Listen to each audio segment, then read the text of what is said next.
Hello and welcome. This is my 2021 Polygon Siskiu D5.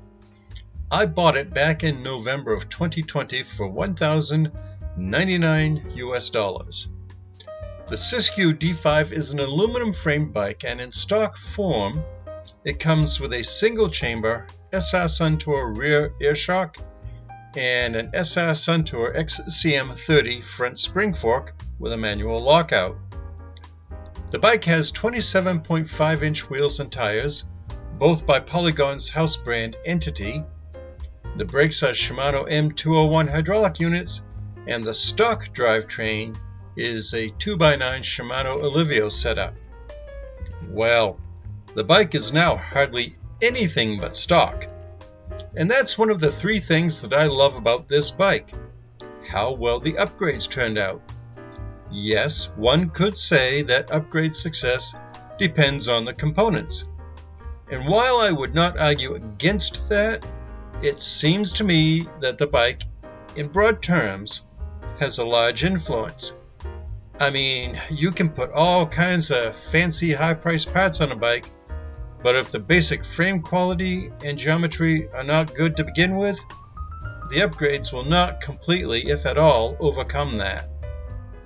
In this case, the frame is really well built with great geometry for me in medium sizing.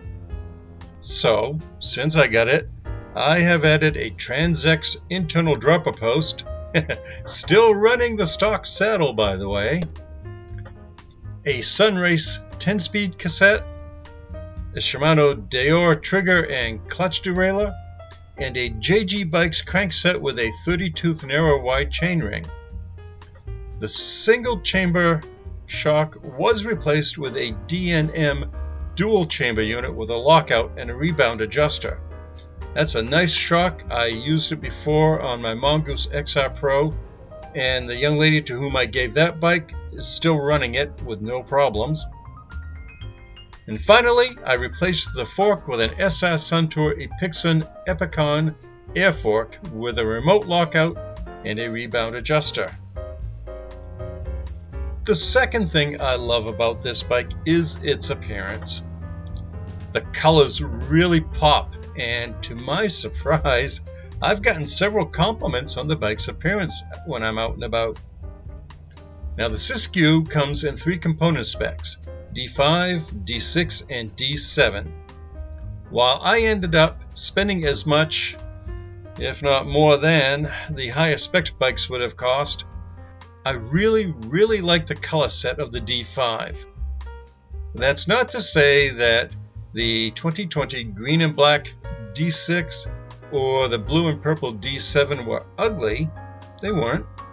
I simply like the bright red and orange with the beige best. The colors have changed since 2020, but the specs are largely unchanged. Anyway, not being afraid of turning a wrench, I got the D5 with the intent to upgrade. I figured, if I was going to spend just short of $1,100, I might just as well be happy with the bike I chose. And I am. So the third thing I love about this bike is its ride quality.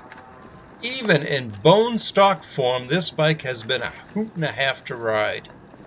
In its current state, it's even more fun.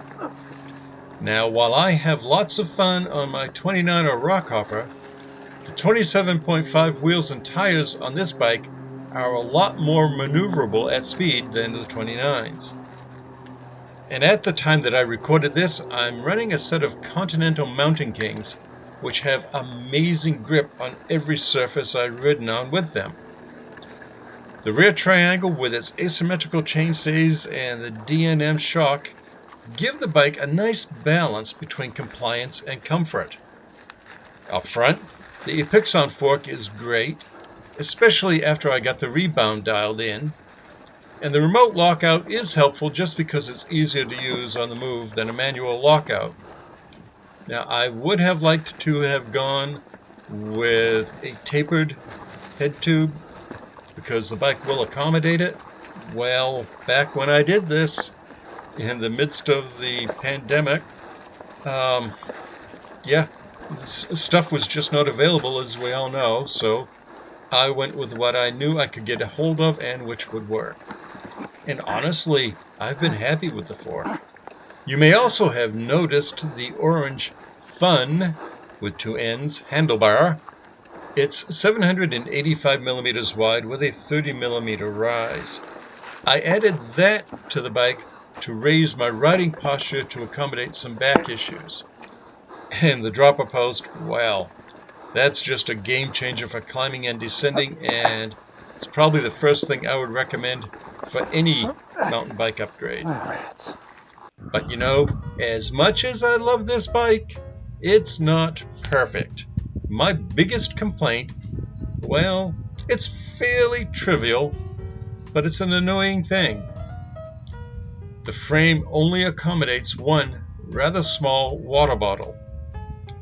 A conventional end entry bottle cage just fits, but removing and inserting a bottle requires quite a bit of finagling. So I hunted around and I got a side entry cage, which works really well in the limited space that's available. And I know I could always put the bladder back in my hydration pack, but I use that as a mini backpack to carry my tools and spares. So as I said, this complaint, yeah, it's a fairly trivial issue. Yeah, I admit it. Now, I initially set out with the idea of discussing 3 things I love about the Siskiu and 2 I don't. But you know what? I honestly cannot think of a second thing about this bike that I don't love. The Siskiu is truly that good. And for the $1,100 I paid for it, it is a terrific value and a great way to get into the full sus realm of mountain biking. And for the record, Polygon did not pay me to say any of that, assuming that they are even aware of me. But kidding aside, this bike is a genuinely very good bike, and I have no second thoughts at all about buying lower on the specs ladder to get the paint job that I wanted. I am, as I set out to be, happy with this bike. There is a link lower left to a playlist if you want to know more about the D5, and a link below right to another video that I think you will like. And as always, thank you so much for watching. I really do appreciate that. Goodbye and have a wonderful day.